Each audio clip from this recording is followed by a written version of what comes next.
हाँ जी मित्रों, नमस्कार। आज की इस वीडियो में हम देखेंगे ऑक्सीजन जो है उसका एक्सचेंज कैसे होता है और CO2 हमारे बॉडी से ट्रांसफ़र कैसे होता है।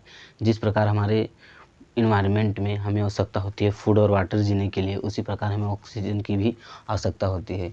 ऑक्सीजन 21% होता है व्याप्त हमारे एयर में और 78% नाइट्रोजन और 0.03% जो है वह कार्बन रहता है।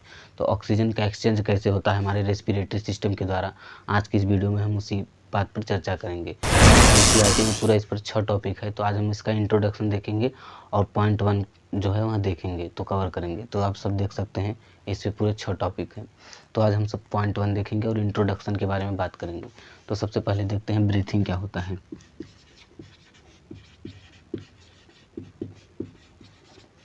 तो ब्रीथिंग क्या होता है दोस्तों, जब ऑक्सीजन का एटमॉस्फेयर से एक्सचेंज होता है ऑक्सीजन का एटमॉस्फेयर में से और CO2 का हमारे ब्लड में से, एल्वियोली में से, तो उसी को कहते हैं ब्रीथिंग। माने क्या हुआ, जो ऑक्सीजन है वहाँ इंटर करेगा हमारे बॉडी से और हमारा बॉडी रिलीज करेगा क्या, CO2 को। CO2 रिलीज करेगा और ऑक्सीजन जो है वो हमारे बॉडी तक पहुँचेगा, उसी को कहते हैं क्या, ब्रीथिंग। इसी को कॉमनली कॉल्ड कहा जाता है रेस्पिरेशन। दोस्तों जो रेस्पिरेशन प्रोसेस है वह बहुत ही ज़रूरी है हमारे बॉडी के लिए। जब हमारा जो डाइजेशन है वह इसी से होता है। क्यों, कब, जब प्रोटीन टूटता है हमारा। हमने डाइजेशन एंड एब्जॉर्प्शन का जो वीडियो बनाया है, यदि आपने नहीं देखा है तो देख सकते हैं, हमने डिस्क्रिप्शन बॉक्स में जाकर लगा दिया है। जब हमारा जो प्रोटीन होता है, प्रोटीन वह टूटता है किस में, एमिनो एसिड में। एमिनो एसिड जो कार्बोहाइड्रेट होता है वह टूटता है किस में, ग्लूकोज में। और जो हमारा फैट है वह टूटता है किस में, फैटी एसिड में। यही F है, फैटी एसिड में। जब हमारा बॉडी डाइजेस्ट कर रहा होता है इन चीज़ों को, तब इन्हें इसी समय पर ऑक्सीजन की आवश्यकता होती है।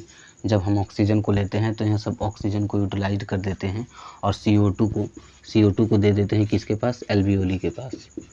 एल्वियोली के पास। और यही एल्वियोली CO2 को जब पा जाती है, तो यही एल्वियोली जब हम ऐसे हमने करा, ऑक्सीजन को अंदर लिया, जब ऐसे करा तो हमने CO2 को क्या कर दिया, छोड़ दिया। अब कोई अगर इंसान चाहे कि केवल ऑक्सीजन को ले ले, ऐसे करता रहेगा, तब तो वहाँ मर ही जाएगा। तब ऐसा नहीं हो सकता कि केवल वहाँ एक्सहेलेशन, माने वहाँ केवल ऑक्सीजन को लेते रहे और कार्बन डाइऑक्साइड को ना रिलीज करे, तब तो वहाँ मर जाएगा। इसीलिए दोनों करना बहुत ही आवश्यक है। ऐसे सुबह के समय ज़्यादा किया जाता है। तो सबसे पहले हम लोग देखेंगे, ऑक्सीजन जो है वह इंटर करता है हमारे नाक से और एल्वियोली तक पहुंचता है। एल्वियोली से हमारा जो हेमोग्लोबिन है वह उसको लेता है और सभी सेल टिश्यू को ऐसे बांट कर और वहाँ से कार्बन डाइऑक्साइड को उठाकर एल्वियोली के पास दे देता है और एल्वियोली उसे रिलीज करता है। इसी का हम पूरा मैकेनिज्म पढ़ेंगे दोस्तों अगले वीडियो में। इस वीडियो में हम पढ़ेंगे रेस्पिरेटरी ऑर्गन के बारे में। तो सबसे पहले जान जाते हैं रेस्पिरेटरी, पहले ये होता क्या है। यहाँ जो रेस्पिरेटरी का मैकेनिज्म होता है, सिंपल जो मैकेनिज्म भी बता रहे हैं, ह्यूमन रेस्पिरेटरी मैकेनिज्म नहीं, जो सिंपल होता है वह डिपेंड होता है कि एनिमल जो है वहाँ कैसे हैबिटेट में रह रहे हैं, मतलब उनका जीवन कैसा है, वहाँ कैसे हैबिटेट में रह रहे हैं और उनका लेवल ऑफ ऑर्गेनाइजेशन कैसा है। माने लेवल ऑफ ऑर्गेनाइजेशन का क्या मतलब है दोस्तों, कि वहाँ सेलुलर लेवल ऑफ ऑर्गेनाइजेशन है, कि टिश्यू लेवल ऑफ ऑर्गेनाइजेशन है, कि organ system level of organisation है। ऑर्गेनाइजेशन तो लेवल ऑफ ऑर्गेनाइजेशन, यदि सेलुलर लेवल ऑफ ऑर्गेनाइजेशन रहेंगे, जैसे स्पंजिस और सिलिंड्रेटा, तो इसमें क्या होता है, सिंपल डिफ्यूजन होता है। जैसे मान लीजिए स्पंजी है,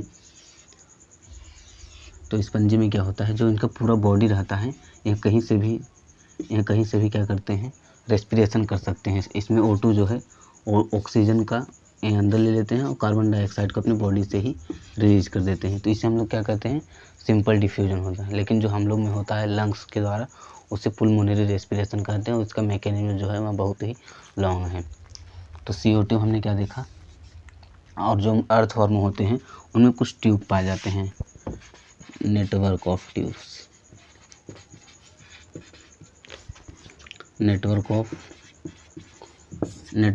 किस में पाए जाते हैं, अर्थ फॉर्म में। यही से नेटवर्क ऑफ ट्यूब को अर्थ फॉर्म में ट्रेकिया कहा जाता है और वहाँ अपना रेस्पिरेशन इसी से करते हैं। और जो हमारे आर्थ्रोपोड और मोलस्क होते हैं, आर्थ्रोपोड और मोलस्क, उसमें क्या होता है दोस्तों, उसमें होता है गिल्स। वहाँ अपना रेस्पिरेशन किससे करते हैं, गिल्स से। ठीक है। तो जो आर्थ्रोपोड और मोलस्क होते हैं वो अपना रेस्पिरेशन करते हैं गिल्स से। जो हमारी मछलियाँ होती हैं, मछली जो है वो भी रेस्पिरेशन करते हैं किसके द्वारा, गिल्स के द्वारा। तो यदि देखिए, और हाँ एक एम्फीबियन रुक जाइए, एम्फीबियन जो है वह रेस्पिरेशन करता है किससे, स्किन के द्वारा। स्किन के द्वारा कौन रेस्पिरेशन करता है, एम्फीबियन जैसे एग्जांपल ले सकते हैं फ्रॉग जो है वह स्किन से अपना रेस्पिरेशन करता है, स्किन से ही ऑक्सीजन को लेगा और CO2 को रिलीज करेगा। तो देखिए दोस्तों, यदि रेस्पिरेशन गिल्स से हो रहा है, यदि रेस्पिरेशन हमारा लंग्स से हो रहा है, और यदि रेस्पिरेशन हमारे स्किन से हो रहा है, तो इनका अलग अलग नाम भी होता है। तो इनका क्या होता है, अलग अलग नाम भी होता है। यदि स्किन से हो रहा है तो इसका नाम क्या होगा, क्यूटेनियस रेस्पिरेशन। यह बहुत ज़रूरी है, क्यूटेनियस, यह नाम याद करना। रेस्पिरेशन किससे हो रहा है, स्किन से हो रहा है, तब यह किस में होता है, फ्रॉग में होता है। यदि लंग्स से हो रहा है जैसे हमारे में, तो उसे क्या कहेंगे, पुल्मोनरी रेस्पिरेशन। तो हम लोग कौन सा रेस्पिरेशन लेते हैं दोस्तों, पुल्मोनरी रेस्पिरेशन। पुल्मोनरी रेस्पिरेशन। यदि गिल्स से हो तो उसे क्या कहेंगे, ब्रेंकियल रेस्पिरेशन। Branchial respiration. तो हमने अभी तक जितना पढ़ा एक बार रिवाइज कर देते हैं। इसके बाद हम लोग रेस्पिरेटरी ऑर्गन के बारे में पढ़ेंगे। ह्यूमन रेस्पिरेटरी माने हम लोग का जो रेस्पिरेटरी ऑर्गन है, इसके कितने पार्ट होते हैं इसके बारे में देखेंगे। पहले इसे रिवीजन कर देते हैं। 21% जो हमारा ऑक्सीजन है वह व्याप्त है पूरे एटमॉस्फेयर में। हमारा जो बॉडी है वह ऑक्सीजन को लेता है और CO2 को रिलीज करता है। इसी प्रोसेस को ब्रीथिंग कहा जाता है।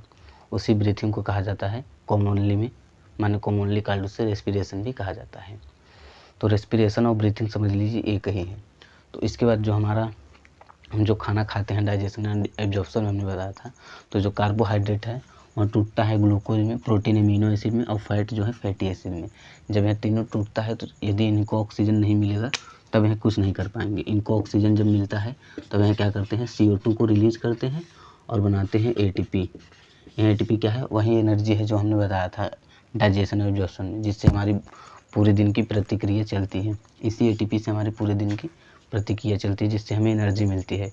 और यही CO2 को जो रिलीज करते हैं,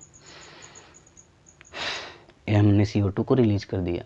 और ऑक्सीजन को लेना है तो ऐसे करा जाता है। ठीक, तो हमने ये बता दिया। इसके बाद हमने क्या बताया कि जो रेस्पिरेशन है वहाँ अलग अलग लेवल ऑफ ऑर्गेनाइजेशन पे अलग अलग उनका ऑर्गन होता है जो कि रेस्पिरेशन करते हैं। जैसे यदि cellular level of organisation sponges और सिलेंट्रेटा है तो वहाँ अपना सिंपल डिफ्यूजन के द्वारा क्या करते हैं, रेस्पिरेशन करते हैं। यदि कोई गिल्स से रेस्पिरेशन करता है उसका ब्रेंकियल रेस्पिरेशन, लंग्स से करता है पुल्मोनरी, स्किन से करता है क्यूटेनियस। लंग्स से करते हैं कौन, हम लोग मैमेलियंस, और गिल्स से करता है कौन, मोलस्क एंड आर्थ्रोपोड। स्किन से करता है कौन, फ्रॉग जो है हमारा स्किन से करता है। अब इससे हम लोग इरेज कर देखेंगे ह्यूमन रेस्पिरेटरी ऑर्गन के बारे में, ह्यूमन रेस्पिरेटरी सिस्टम के बारे में। ह्यूमन रेस्पिरेटरी सिस्टम में दोस्तों सबसे पहले जो हमारा पार्ट आता है उसको देख लेते हैं। इसके बाद जानेंगे इनके मैकेनिज्म को अगले वीडियो में।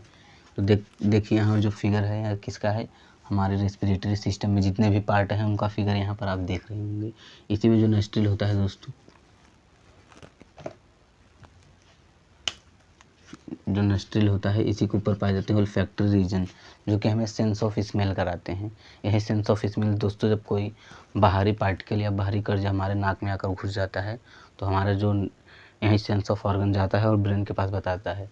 तब ब्रेन सिग्नल देता है फेफड़ा को, फेफड़ा पूरा फूल जाता है। जब वह फूल जाता है तो यहाँ छींक आती है हमें, जो हम छींक, जब हम छींकते हैं तो जो हमारा जो फॉरेन पार्टिकल रहता है वह बाहर निकल जाता है, जिससे हमें कोई डिसीज को जो बाद में कोई दिक्कत ना हो। इसीलिए जो हमारा olfactory region sense of smell जिसे कहा जाता है यहाँ बहुत ज़रूरी है। सेंस ऑफ स्मेल यहाँ कहाँ पाया जाता है, तो जो हमारा नोज है इसी के ऊपर पाया जाता है। यहाँ जो नोज में जो हेयर है छोटे, इसी के ऊपर पाया जाता है, यह हमारा सेंस ऑफ स्मेल। इसके बाद आगे जाएंगे नसल चैम्बर में, तो यहाँ क्या पाया जाएगा आपको, फाइनिक्स। अब वीडियो में देखिए हम वीडियो बनाकर कैसे आपको बताएं। तो फाइनिक्स जो है वहाँ ओपन होता है किसमें, ट्रेकिया में। अब यही ट्रेकिया इसका मेन ब्रांच है। इसके बीच में आता है दोस्तों एक लाइनिक्स। यहाँ लाइनिक्स क्या होता है, यहाँ बना होता है कुछ कार्टिलेज का। कार्टिलेज क्या होता है, कार्टिलेज जो सॉफ्ट बोन होती है उसे कार्टिलेज कहते हैं। लाइनिक्स हेल्प करता है हमारे साउंड प्रोडक्शन में। साउंड जैसे कोई जोर से बोल रहा है उसका लाइनिक्स मतलब ज़्यादा है, उसका आवाज़ ज़्यादा है, तो हम धीरे बोल रहे हैं तो हमारा लाइनेक्स स्लो है। तो जो लाइनेक्स होता है वह कंट्रोल करता है हमारे वॉइस को।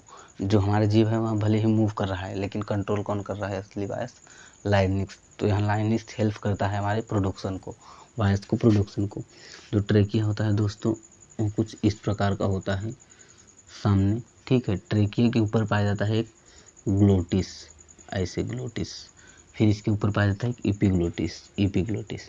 यहाँ एपिग्लोटिस का बहुत ही मेन फंक्शन होता है, यहाँ एक ढक्कन का काम करता है। जैसे ये एपिग्लोटिस हो गया, तो यहाँ हो गया आइसोफेगस, आइसोफेगस। जब हम फूड खाते हैं तो आइसोफेगस में आना चाहिए, तो एपिग्लोटिस इसको कवर कर देगा पूरी तरह से, और हमारा फूड जो है यहाँ आ जाएगा। लेकिन जब हम सांस लेते हैं तो सांस आइसोफेगस में थोड़ी ना जाएगा, ट्रेकिया में जाएगा। तो वह क्या करता है, आइसोफेगस को कवर कर देता है, कौन? एपिग्लोटिस। और हमारा जो सांस है वह ट्रेकिया से चला आता है। तो एपिग्लोटिस क्या करता है, सही रास्ता दिखाता है। जैसे एक टीचर होता है सही रास्ता दिखाने वाला, इसी प्रकार जो हमारा बॉडी होता है अंदर का, वहीं एपिग्लोटिस का काम करता है, कौन? टीचर का। तो एपिग्लोटिस क्या करता है, हवा को हवा का रास्ता दिखाएगा और खाना को खाना का रास्ता दिखाएगा और उन्हें सही मार्ग पर पहुंचाएगा।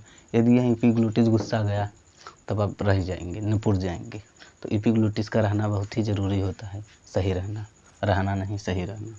तो ट्रेकिया जो है, इसके फिफ्थ थोरेसिक कैविटी कर, यहाँ एक इनकम्प्लीट सी वाले पाए जाते हैं, 1 2 3 4 5।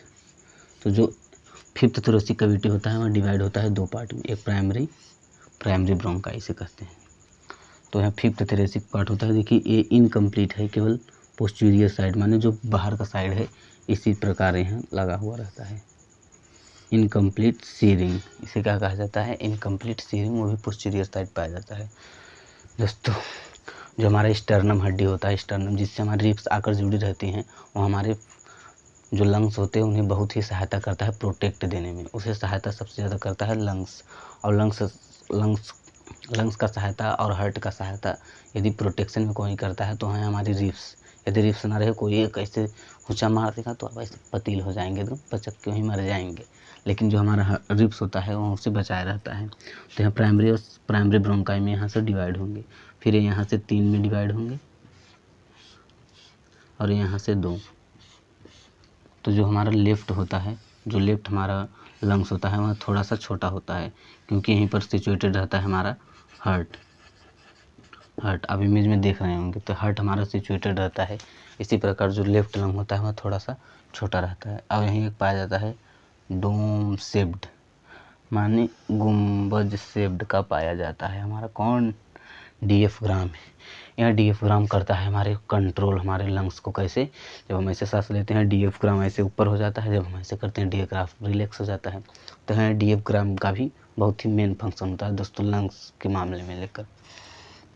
अब हम सब देखते हैं जो नाक है, यहाँ जब हम एयर लेते हैं तो यहाँ इसका फ़ायदा क्या होता है।